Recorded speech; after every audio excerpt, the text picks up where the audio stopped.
সবাই বলে কোনো ধর্মই খারাপ কথা বলে না। ইসলাম একই কথা বলে। কেন তার সমস্ত পৃথিবী তৈরি করতে 6 দিন লাগলো? আপনি 9 মাস পরে জন্মাবেন। এতগুলো মানুষ দোজখে যাবে? তিনি অবাক হচ্ছেন, এতগুলো মানুষ কিভাবে দোজখে যায়। কথা বলে না, কিন্তু মুসলিমরা কেন অন্য ধর্মের লোকদের ইসলাম গ্রহণ করতে বলে? বোন, আপনি বললেন সব ধর্মে ভালো সব কথা থাকে, কিন্তু মুসলিমরা আমাকে ইসলাম গ্রহণ করতে বলে কেন?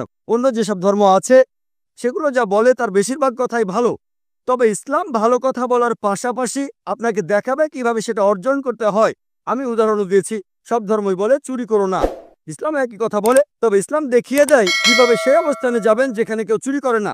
জাকাত দেন, সাহায্য করেন, এরপর কেউ চুরি করলে তার হাত কেটে ফেলেন, তাহলে চুরি করা বন্ধ হয়ে যাবে, কোনো অপরাধ থাকবে না। এজন্যই আমি বলেছিলাম যে ইসলাম ভালো কথা বলার পাশাপাশি আপনাকে দেখিয়ে দেবে কিভাবে সেটা অর্জন করতে হয়।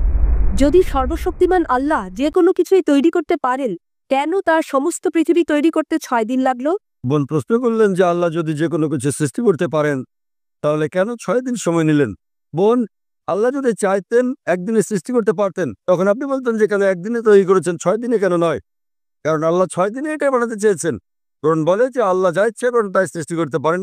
অনেক আয়াত আছে, আল্লাহ বলেন কোরআনে সূরা আলে ইমরান অধ্যায় 3 আয়াত নম্বর 59, إن مثل عيسى عند الله كمثل آدم خلق من تراب ثم قال له كن فيكون। আল্লাহ আদমকে সৃষ্টি করেছেন যেমন তিনি যীশু খ্রিস্টকে সৃষ্টি করেছেন ধুলো থেকে, তিনি বলেন হও আর তা হয়ে যায়। তো আল্লাহ যখন কিছু সৃষ্টি করতে চান তিনি বলেন হওয়ার হয়ে যায়, তিনি ইচ্ছে করলেই এটা হয়ে যায়।